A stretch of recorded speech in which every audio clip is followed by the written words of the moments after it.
Good evening to everybody who is joining. I'm just seeing the attendee count clocking up, which is lovely. So I'm just going to give it a couple more minutes before we officially start, just to make sure that we have all of our attendees joining this evening. So thank you very much for your patience while we wait a couple more seconds.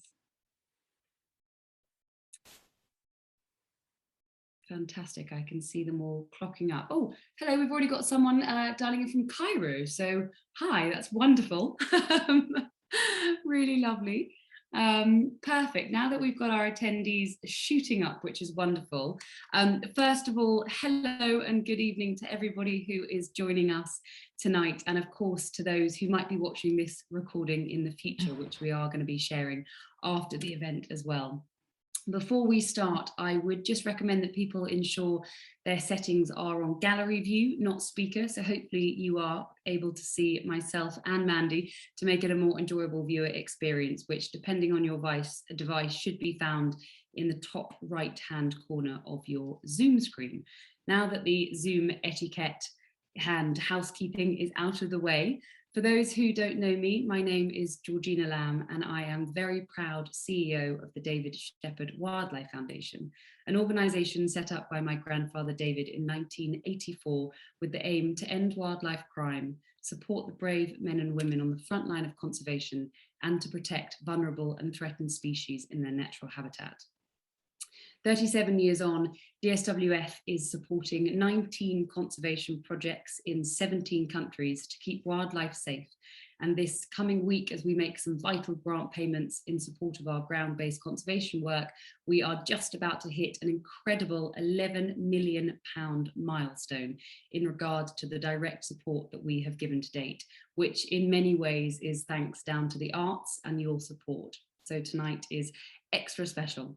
As part of our 2021 Wildlife Artist of the Year exhibition month, we have been celebrating all things art. And as we come to a close of our month-long creative celebration in aid of wildlife, I'm delighted to be bringing it back to where we all started.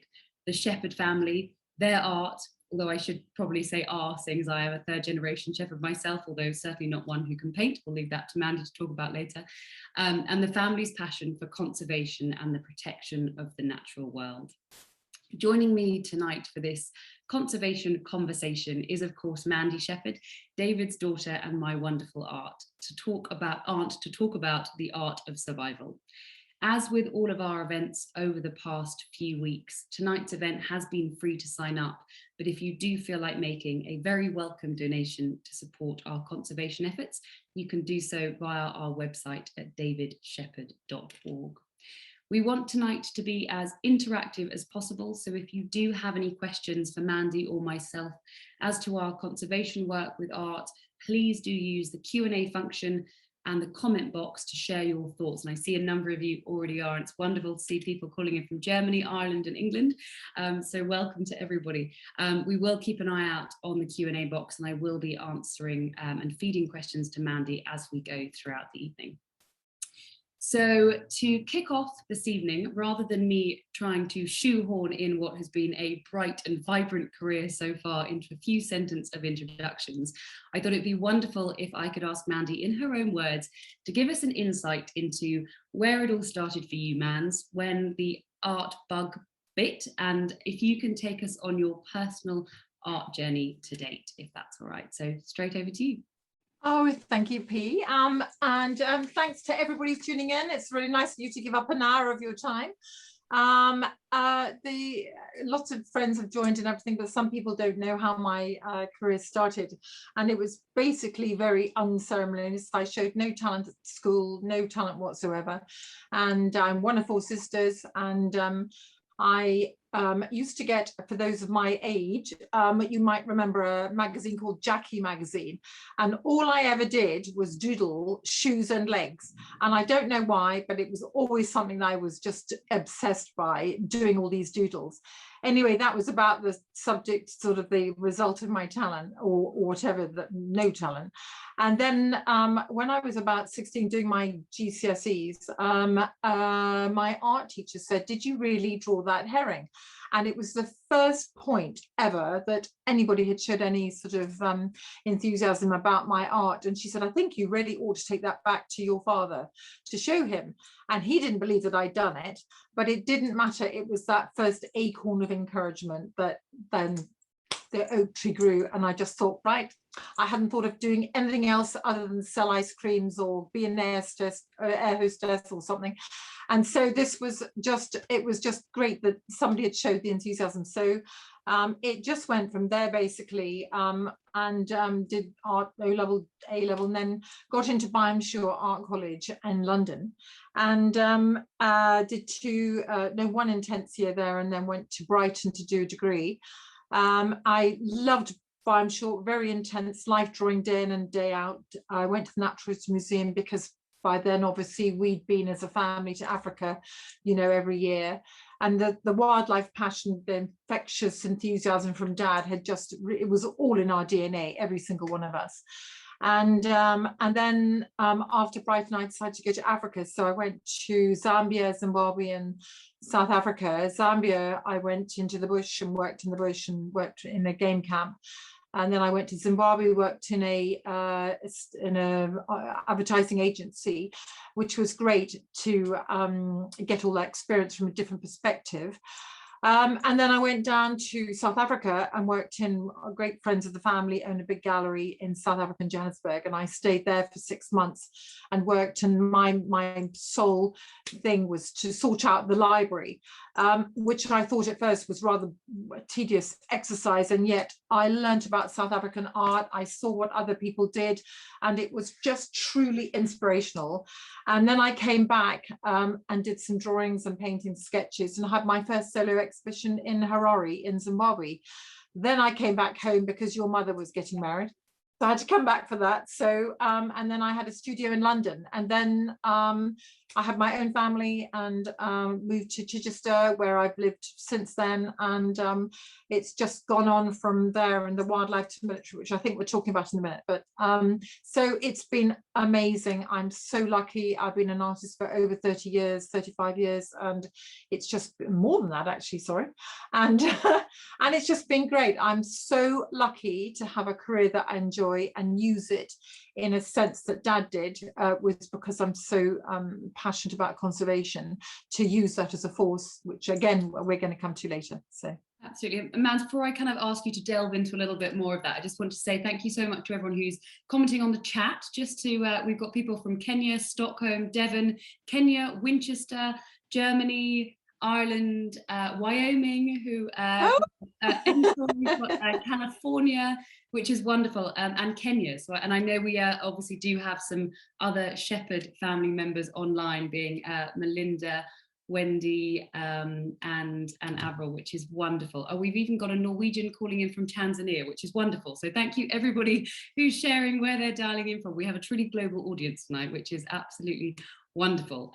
So Mans, just to touch on a little bit of obviously what you said, you know, how much your formative years and spending time in Africa shaped your kind of career and your desire. So obviously growing up, you experienced some incredible African wildlife adventures through Granddad's work and passion. And do you think that that exposure and your time as a child in those environments has fundamentally shaped your desire to paint wildlife, an artist, and animals as an artist? Is that something that you completely fundamentally, without question? And I think, you know, because all of us, all as a family, it's just a big thing. It's in our DNA. And when I did that, when I left university and I went down to Zambia, I went to the South Luangwa, I met Cindy Buxton, and Cindy said that the one place, if you want to go to an iconic wildlife destination in the world, you have literally got to go to the Falklands. And of course the Falklands was on the map because of the conflict.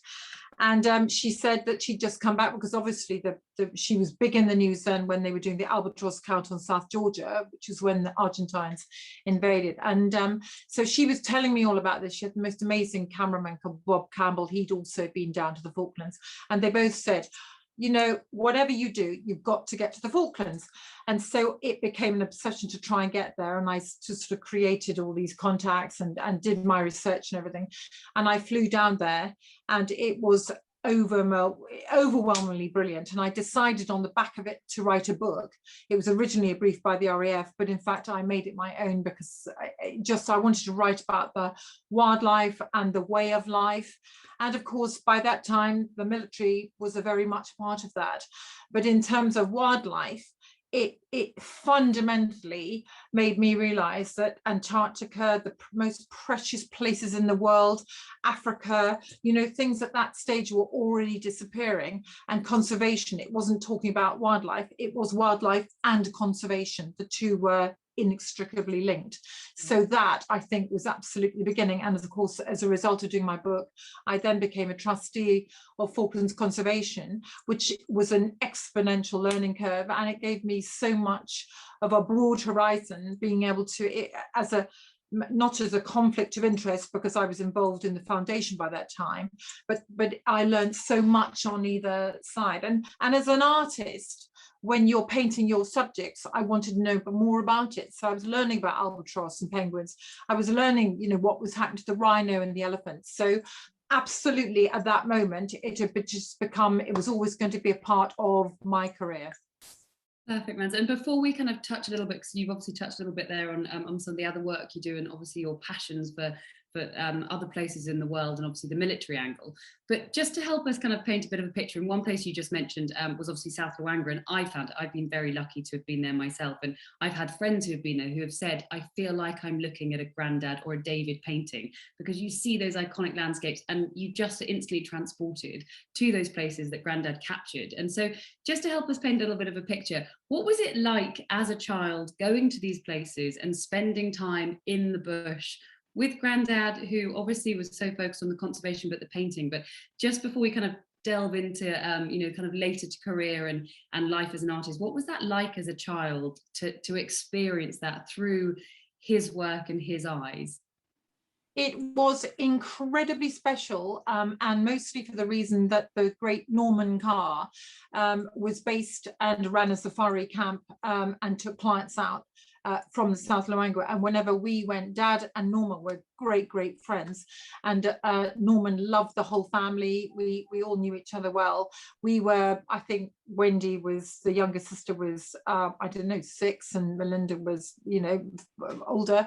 And I think every time we went, I think Dad realized how much we loved it. I mean, he said always right from the beginning that he owed his huge debt to the elephants. And of course, the elephants were so special. But when we went as a family, we didn't go with other people. We were always so spoiled rotten. We went to Norman's very private Camp Wamba near Chivembe Camp, and we went way away from the tourists. We just went with Norman, whose knowledge and experience just stays with you forever. I mean, we had the most incredible adventures.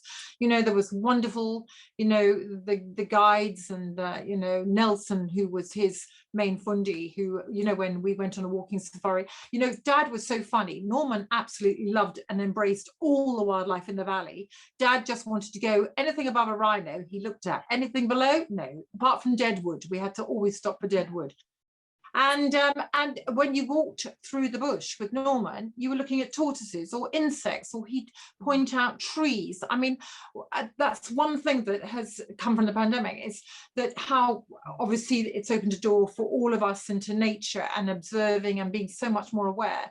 My knowledge of trees indigenous to the South Luangwa Valley was far greater than it was ever here. And I felt so awful that I came back to England, and I, you know, basically knew what an ash and an oak and a acer was, but I didn't, you know, I had my knowledge of bird life and, you know, the wildlife. That 8 months that I stayed in the bush when I met Cindy was just fundamental. It was just so important, and that will stay with me forever. It's like, you know, there was one silly little thing. It's only silly, but I'm sure Wendy, Melinda, and Mel would agree that, you know, when we went on an evening game drive, when we went into the cold open air, it was just fantastic. It suddenly got really, really cold. And then when you went into the bush, between the bush, suddenly it warmed up a few degrees and you had that hot potato smell and the silly little things. And if it had just rained, you know, in Africa, those sensitives, you know, the senses are magnified so much. And those things stay with you. I mean, I'm sure you've done it, you know, at Kafui, you know, even in Lusaka, you notice, you know, bougainvillea, all these other things, but all those things, to be in the bush, there is nowhere in the world like it. I mean, there's lots of places I haven't been to, but every time if somebody said to me, where is your iconic wildlife destination, it would be the Luangwa Valley. Yeah, absolutely. And it's so lovely. We had just 2 comments. One, someone saying that deadwood is important in all of Grandad's paintings, which absolutely is. It's nice that someone else who is a family has noticed that, which is wonderful. When your children, you don't really, you want to see the wildlife and you want to see anything that moves. You don't want to sit for 25 minutes in the hot sunshine while Dad takes photographs of dead wood. Well, and now of course I do it myself, so exactly. And then we had a lovely comment from someone who said their first mention of David Shepherd was when they were very young in Uganda in 1963, and that art has been a part of their family ever since. So thank you very much for sharing that. Man, obviously moving on, there's some very obvious and clear parallels, influences and inspirations between yours and Grandad's work, but interestingly, you both had very different training and take a very different approach to how you work as artists. So what do you think are some of your biggest similarities, but also some of your greatest artistic differences? I'll start with the differences first, because I have to reluctantly say that Dad, right at the beginning, I mean, he was very enthusiastic for me to come into the world of art, but he always sort of slightly said, you know, you're going to sit with rosy coloured spectacles, because I've been all over the world and had exciting ventures and done the military stuff and been to great places, and everybody buys my pictures. I mean, everybody knows, and I say this with great affection, Dad had an ego the size of the planet, and it was all about him, and he completely got away with it, and deservedly so. But he had the most extraordinary work ethic. And it was based on routine. He was so disciplined. He always did his admin between 7:30 and 8, had breakfast, and was absolutely in the studio by 8:30, came out at 10:30. I mean, it was just rigorous. Every single working day of his life was like that, right until the very end, actually. And of course, the rosy spectacle part of it was the fact that he had my mother to wash the plates up, do the washing, go and do the gardening, mow the lawn and everything, and Dad could just get on with his career. Well, I had a family to look after and be with, and I was slightly distracted and certainly didn't have that sense of discipline that he had early on. I mean, I would openly admit that in the last few years, literally, I'm a very late developer, and I got there in the end, but now my time management is a lot better. I got there, but by hook or by crook. But Dad was so organized, and he could do that because he had Mum to do all the rest of the bits and pieces he didn't have to deal with. And I think that made a huge difference. But it started because he had a one-to-one training with Robin Goodwin, and that is very different to being in an art college. You know, you're surviving. I was in London. I was living with people who, you know, I was the only art student in the house. I found it quite difficult. It was much easier when I went to Brighton, when you're with, you know, other students in a different environment. But Dad literally just had, you know, his one-to-one with Robin Goodwin. And then Robin said, right, you can go out on your own. You need to pay those gas bills and electricity bills, and nobody else is going to do it.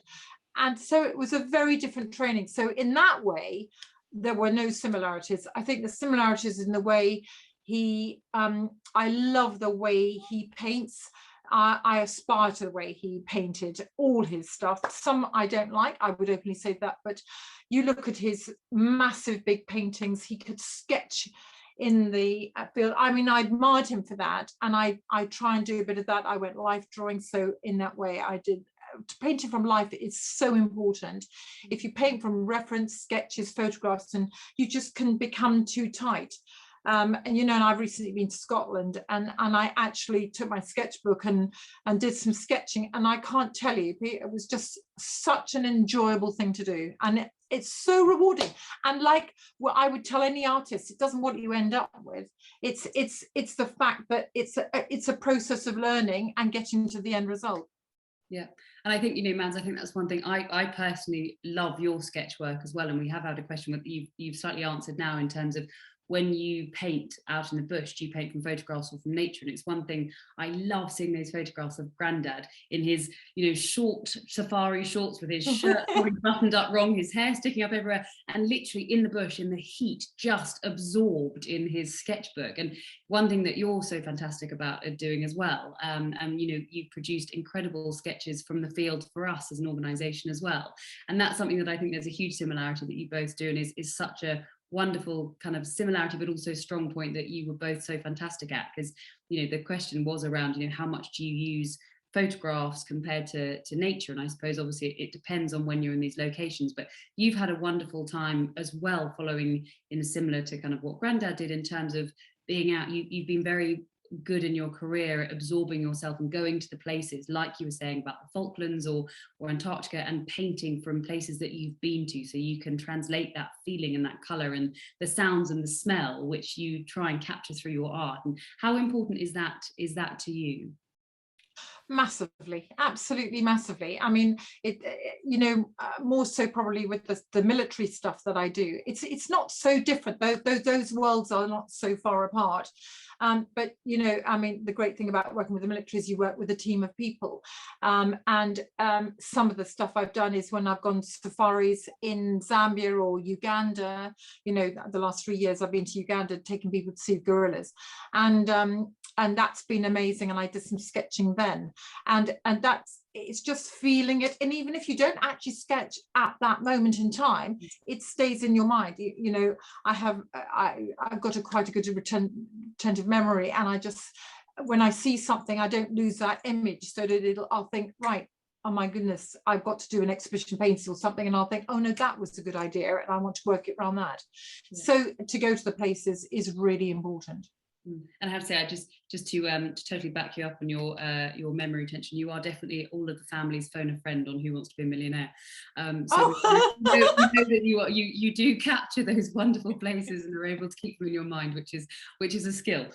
We've had a question from Anne, who says that she loves watching the David Shepherd videos on YouTube. And was there ever a favourite documentary or interview that you can potentially remember that just stood out as something, as a whether it was something that Grandad was on a guest of or a recording, that for you is one of your favourite videos of Grandad that you can share with Anne?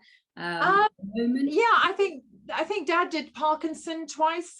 If Anne knows, I mean, I'm sure she knows that Dad did Parkinson a couple of times.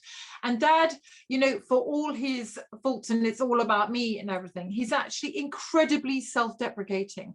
And those two interviews, again, he did Desert Island Disc twice, and to hear his giggle, I listened to it the other day actually, and it just moves me so much, because his enthusiasm was so infectious, and it just makes you smile right to the core of your heart. And I think if that spread, that's why he was so popular. His chat shows, everybody wanted to go and listen to him, and in his right at the peak of it in his heyday when he was doing that, and there was many people who came along and they applauded him, and he said he knew he had to get his audience with him in the first 30 seconds, otherwise he'd failed.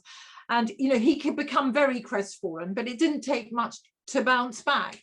And I think sometimes he felt so as if it was a hopeless world that he was trying to make a mark on, but he never got defeated. Even at the end, he never got defeated. He always felt there was hope and optimism, and I think that was something we've all learnt, I think. Yeah, no, absolutely. And I think, just from my personal memories, obviously, we found a recording the other day of This Is Your Life, which he did, which was just wonderful. And you can tell enthusiasm just bubbles out of the screen. And like you were saying, I also dug out the Desert Island Discs, and he did one in the very early days where they only have about a 15-minute clip, and then there's the full recording of one which was about 30 years later. But yet his passion, despite his success, his messaging about conservation and the need to give back based on the success that he felt he owed, the debt to wildlife for his success, that remained unchanging, and his passion, despite the success, remained unchanging. And it was wonderful to see that, you know, what was his starting point to get into wildlife art, that never wavered throughout his incredibly long career. Exactly. And I think his lasting legacy is as much as a conservationist as it was as a wildlife painter. Yeah, absolutely.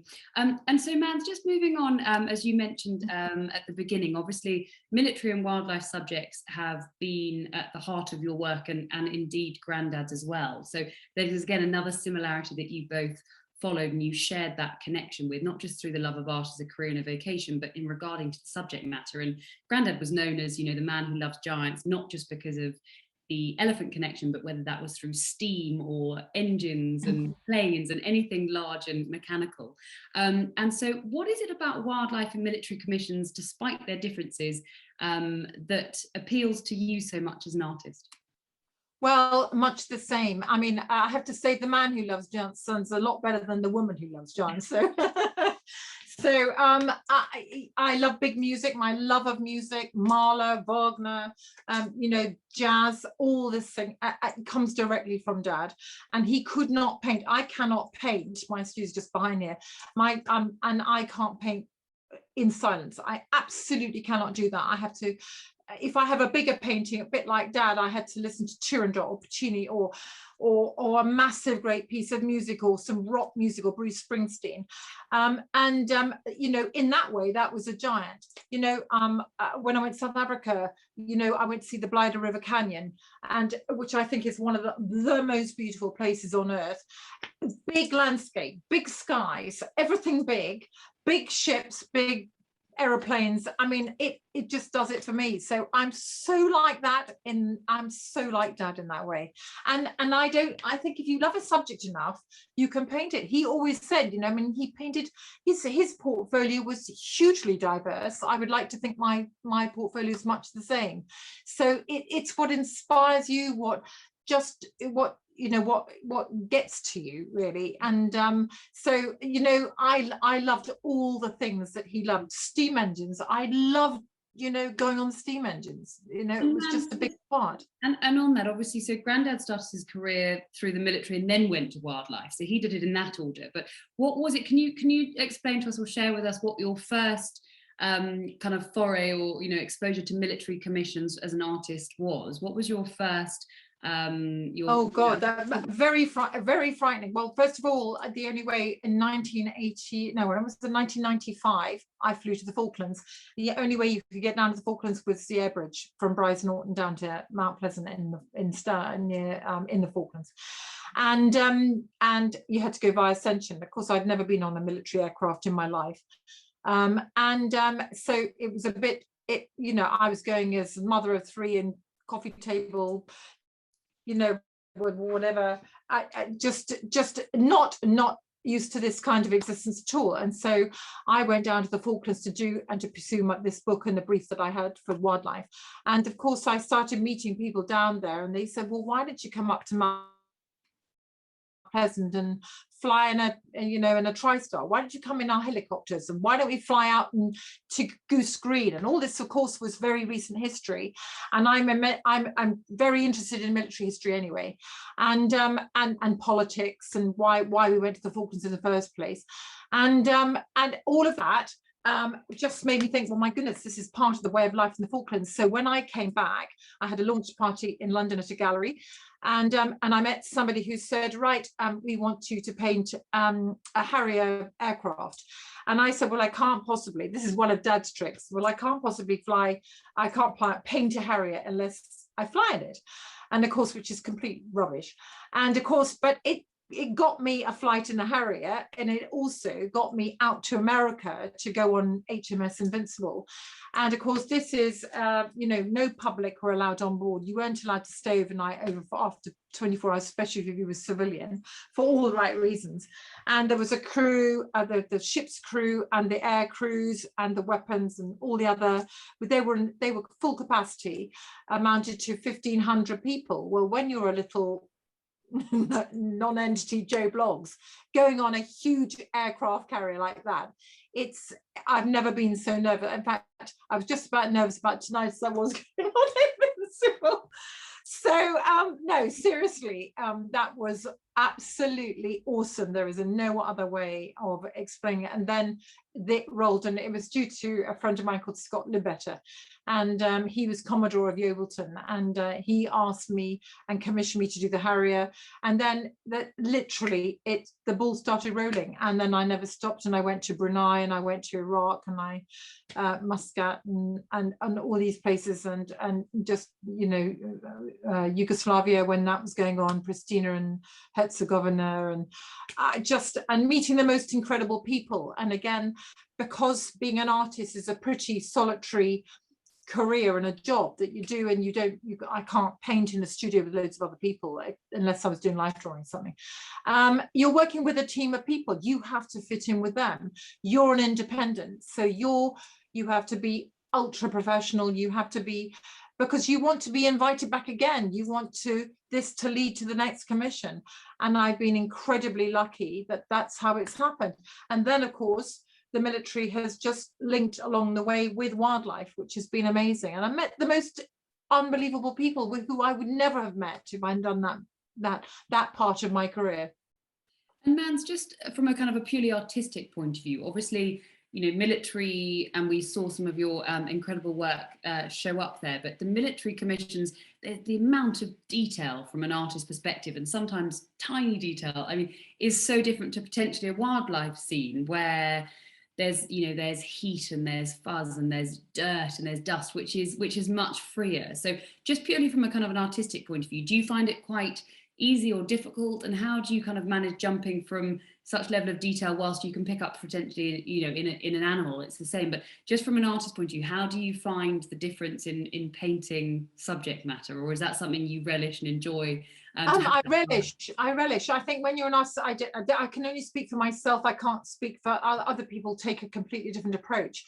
But I know that if I get to a certain point where I'm getting the result I want, and I'm working, I used to do watercolors. Now I do anything that is water soluble. So I do oil paints, which is a Winsor & Newton thing, and it's such a wonderful malleable paint. And it dries fairly quickly, but it smells like oil, works like oil, has the effect of oil. And I always thought I didn't want to do that because I'd never wanted my painting to be, you know, near to Dad. So actually a really good exercise was when we did 3 Generations, when Dad was still around. And it was Dad, myself and Emily, and all 3 of us paint so differently and with very different, you know, well, Emily paints in oils, but she does such a different kind of work, and both of them either side of me, I felt, my God, I've got to keep, this is just so inspiring. And I could see, I really took a close look at what Emily was doing, and particularly Dad, and you know, we joked about the dead wood, but if you look at his paintings and how much he splashed on, I mean, it was an incredible thing. At the end of every working day that he had, he used to scrape, I mean, every bit that he put out on the tube in a beautiful colourful rainbow around his palette was just divine, all this shiny, untouched virgin oil paint. And at the end of this day, Robert Goodwin had said, no matter what you do, you've got to have a clean palette. So you used to get Dad with a palette knife, just stripping it right off and cleaning his palette. And I'm thinking, I'm looking in the bin and wanting to retrieve all this. I mean, I'm so mean. You should see my studio. I've got a kitchen surface and I've got paint there and paint there, and it's half dried and not dried, and I've got all sorts of stuff. I mean, I'm completely opposite to Dad, but it just crucified me to see the waste of all paint. And yet when he came to actually painting his elephants with the dead wood, he just splashed it on regardless. And it's funny, so many people said he just put a white spot there. If you stood back, we knew it was a bird. You know, he was so clever like that. Yeah. You know, I remember, I mean, we're very lucky at home where we actually have a palette of Grandad's right next to a palette of Emily's, and it is exactly that. Grandad's is incredibly neat and organised, and it's with everywhere else. Emily's, however, looks like a kind of a Pollock painting where it's just, you know. Well, I have to say I'm more like Emily. I know. Actually, funny enough, I'm going to come and observe that palette, because then I'll learn how I can be a bit more like Emily, because she's so brave. Emily is so much braver and more imaginative than me, but then I think, actually, you know, I'm not too old to, one day it's going to happen. I mean, so much of it is depending on style, I suppose. And, you know, Emily has that freedom of colour and pattern and movement that is slightly less traditional, away from, for example, Grandad's, or, you know, potential work that you've done, where there's a beautiful realism to it. So I imagine that must dictate also the kind of freedom with colour and splashes, and you know, there's an advantage. It does. But with the one thing, you just reminded me of something, is that you know, it made me laugh, because all through his life, and poor Mum, I felt sorry, because Mum never had a choice in choosing what pictures she wanted in the house, because every single picture in their house or our home was a David Shepherd. And you look around my house, I think I've got 3 about mine, and then the rest of them are different artists. And I think that comes from being in art college and wanting to go to galleries, you know, even latterly being a judge on the panel. You know, you see the most promising talent come through, and I'm thinking, God, that's so clever. I wish I'd done that. And it's always to be inspired, and you know, that does me a lot of good. And, you know, I'm thinking, right, I've got to make an assessment and judgment really quickly along with my fellow brilliant judges.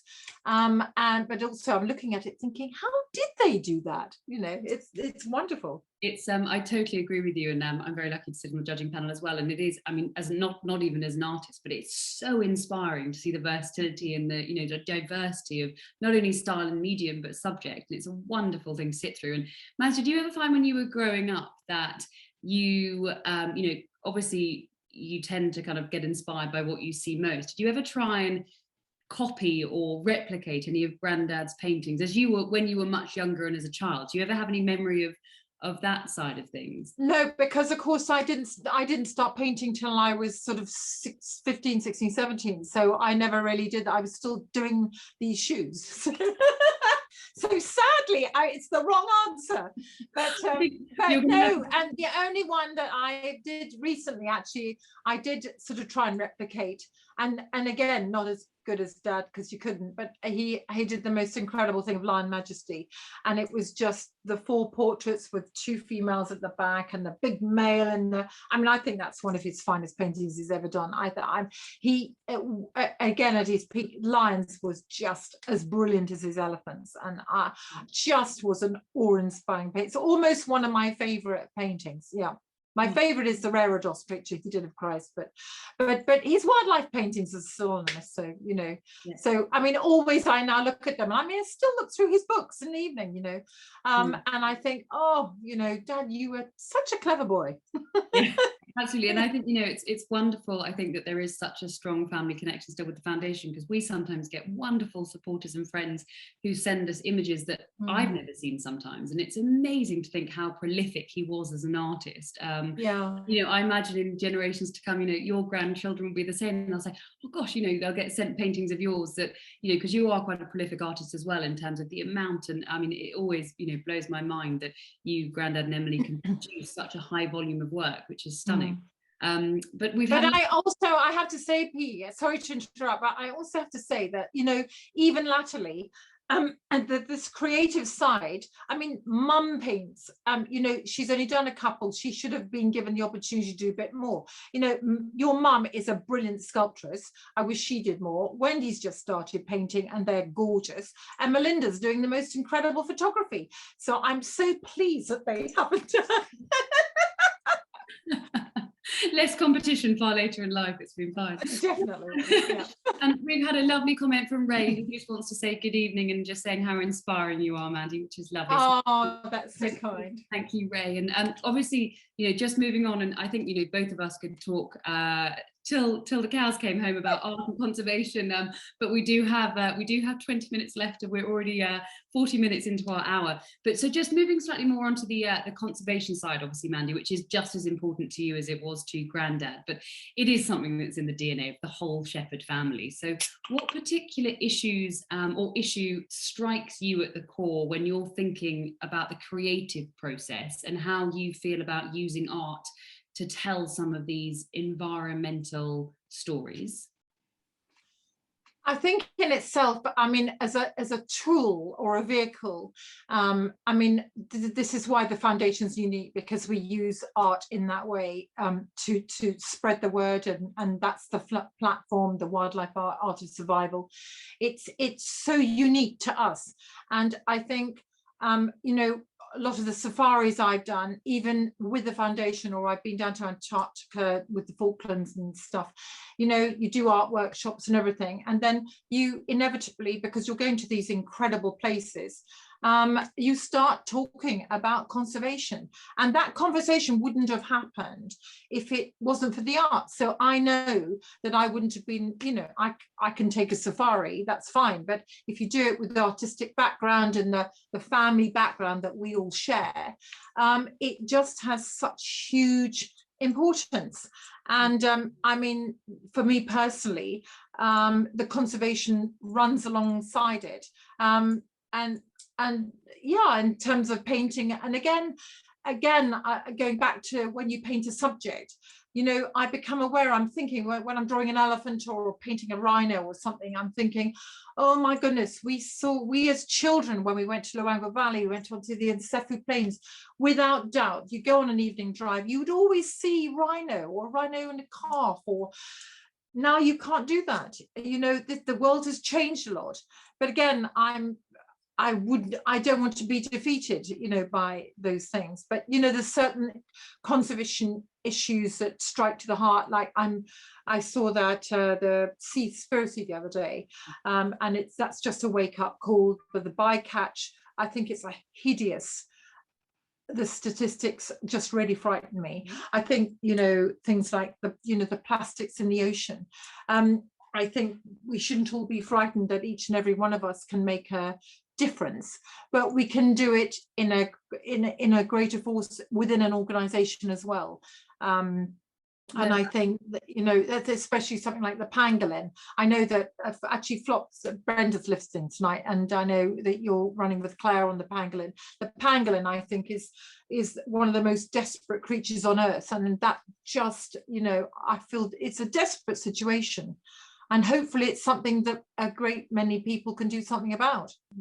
And I think, we've noticed it with, for example, Wildlife Art of the Year, with the greater awareness that is now being raised about pangolins. We've suddenly, in the last 4 years, and which you're a judge, we've seen so much more pangolin art coming through. Oh, it's a wonderful way of people going, oh, is that just a scaly armadillo, or what is that, or is that an anteater? And actually it generates, like you were saying, those conversations. And we've definitely seen that art is reflective of a lot of these conversations that happen. You're so right. As a judge, obviously, on Wildlife Art of the Year, we've definitely seen a rise in artivism, which is this concept of obviously using art to make a statement about something that you obviously feel passionately about. And obviously, because we're wildlife art, it tends to be about environmental or wildlife issues. And you will have noticed it as well, but there has been this wonderful rise about artists being very brave in their decisions to potentially not always use art to depict something beautiful, but to use it as a statement. And is that something that you've definitely seen kind of change and transition from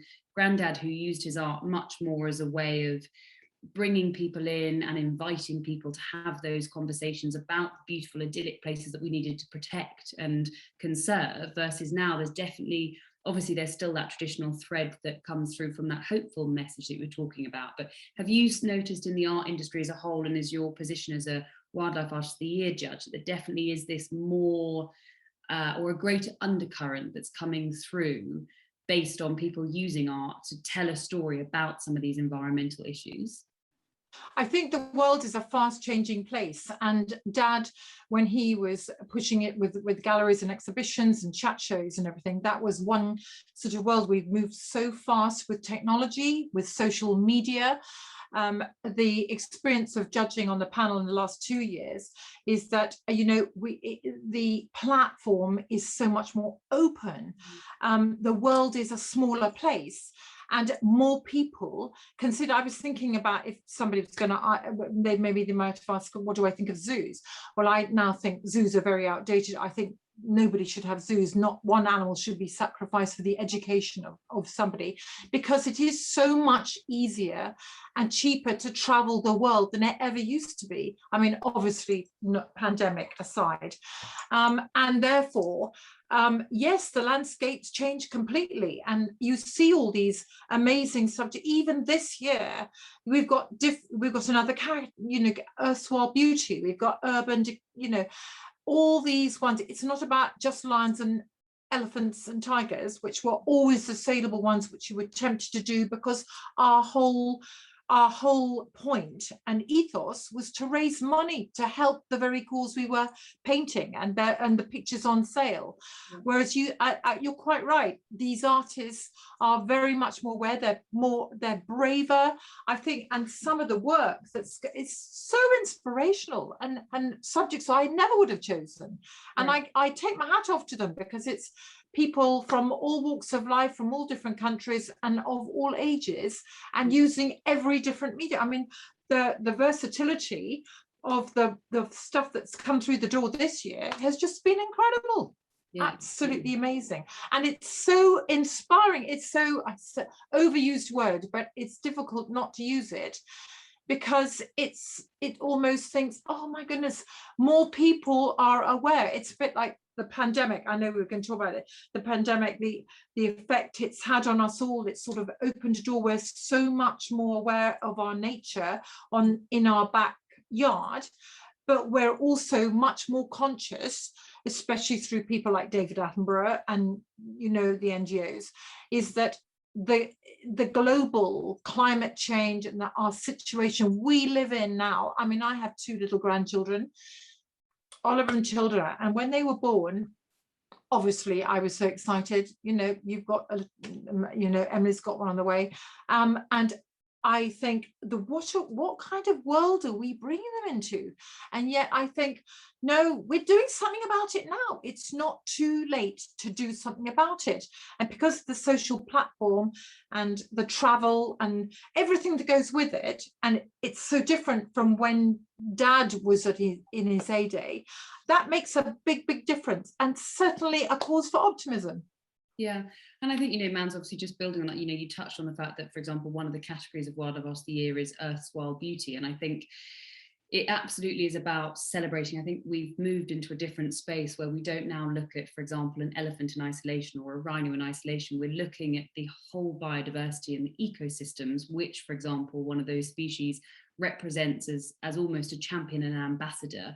But there's that interconnectivity between us and nature and the ecosystems, and how reliant we all are on keeping that habitat, that wilderness protected. And obviously one thing that you touched on with the pandemic is the fact that we obviously have had a hugely challenging year, but it has meant that there is a greater awareness for the natural world and for the fact that it's brought people closer to nature. And for you as an artist over the last year, and you know, obviously, whilst we have missed travel and those type of things, you know, you were touching on the fact that technology has, you know, helped connect people and keep people feeling like they're still able to feel inspired from these remote locations. And it's almost giving them a chance for breathing space. But how over the last year have you found the fact that there has been this move towards regeneration and reconnecting and rewilding with nature as humans? How have you found that as an artist in terms of your connection with nature, but on a much more closer to home scale, and almost using the inspiration much closer to home than, for example, far away in places like Africa, which has always been the traditional mediums that, you know, Grandad and you are so well known for? It's made me considerably more aware of how much time is such of such value, because you're not under any, and I mean, through the pandemic, because we couldn't go anywhere, I couldn't jump into my car, and I'm known for trying to fit too much into one day and doing too many things and stuff, and it just forced me. I was here on my own, I went into the garden, and you notice the bees, you notice more birds. I went on my bike a lot. You just notice trees. So much more observant, and again, so much more sensitive to your surroundings. And like, it's so funny, this thing about Monty Don saying you shouldn't mow your lawn because you want all these bees to come back. And the soil is so important.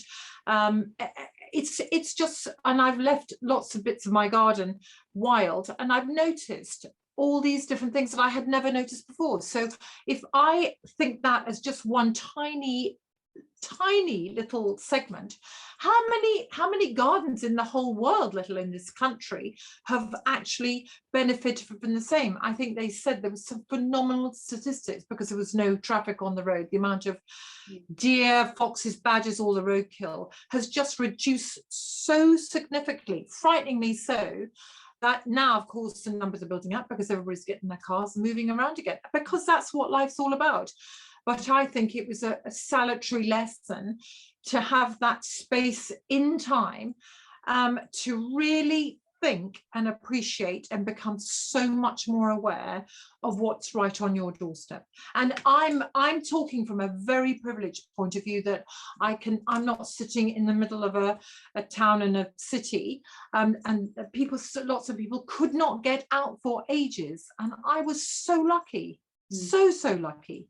No, but then again, there were lots of educational documentaries that people could watch on television, and that was very informative, and people like David Attenborough, and a lot of good came out of it through a very dire, very challenging, very unpredictable situation, which it was just unknown territory. Yeah, absolutely. And we've got just over 5 minutes left. Sorry. But no, absolutely. We've got just over 5 minutes left. So if anyone does have any last minute questions, just please do send them through. But Anne, thank you for your comment, just saying Seaspiracy moved your twins to become vegetarians. So as a vegan, I'm just saying, yay, well done. But Mandy, just to kind of bring it back to the art side of things, just in the last moments that we have. As an artist, what makes you wake up every day? As an artist, nature. I think wildlife wins the day, I have to say. Those are the subjects I would pick. I mean, if I go out in the morning and I see a beautiful sky, I mean, I'm working very hard for an exhibition at the moment, and I suddenly started looking at the landscape, thinking, oh golly, normally I paint a cow or a lion or a tiger or something, but now I'm sort of looking to landscape. I've just done one which I'm really, really happy with, and somebody came around the other day and I said, can I just show you something really different? And they said, that's not really you, is it? And so I think that's a result of this whole nature thing in the last year that's had an effect on me. But as an artist, I just love wildlife. I just love animals, just everything. It just connects. It just absolutely connects. But if you love your subject, I'm been doing buffaloes this afternoon, and it's a big picture and it's a hard one to do, but it's working, it's coming my way, and I've just got to give it the time it deserves. And now, 2-3 years ago, I would have been working till 2 o'clock in the morning. Well, now I just don't do that. I just refuse to do it, and set myself a realistic target, but also, as I said, I'm a late developer, so I got there in the end. So yeah. Anyway, reconnaissance, and there's another thing that came out of an article I read the other day, actually, saying, when you're talking about conservation or you're planning something, it deserves serious thought, serious thought, serious planning. I can't remember the third one. It was so good. Sorry, it's because I'm on the spot. But honestly, and reconnaissance, and that's just helped me so much. And that's what the pandemic gave me as a person and as an artist. and I'm sure I'll benefit from that. So I'm not out overnight yet. So no, absolutely. And just saying thank you to Sven for your wonderful comments throughout the evening, but also just your lovely last comment that says, thanks to the Shepherd family. David would have been thrilled to watch this, no doubt. So thank you very much, Sven. And Mans, just a final one from me in terms of, obviously, you know, I think everyone's dreaming of where we're going to be able to, from our very, you know, lucky perspectives and positions in life, you know, where next on the bucket list. But as an artist, knowing your love of wildlife and conservation and the need to celebrate and connect and paint the natural world, where is there somewhere that you have yet to go that you would love from an artist's point of view to go to document and to paint? Funnily enough, Becca, I would absolutely love to go to Mongolia, to go to snow leopard country. I just absolutely adore snow leopards, and that's somewhere. I think the heart of the challenge, you're never guaranteed to see something. It's so elusive, and that's where I would probably like to go. But also Namibia. I haven't been to Namibia. I'd absolutely love to do that. I just, there are many places, but probably where the snow leopard is, and to see a snow leopard. I mean, I remember seeing my first tiger, which was awesome in Ranthambore, but you know, those things you just never forget that.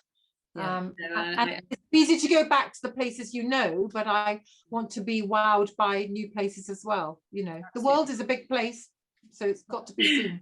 And as Adrian says, snow leopards are simply the most beautiful animal in the world, I think. And I totally agree. I very sadly had a trip to Kyrgyzstan where we support some snow leopard conservation work cancelled during the pandemic. And it's certainly on the top of my list to rebook when we are able to do so and it's safe to do so.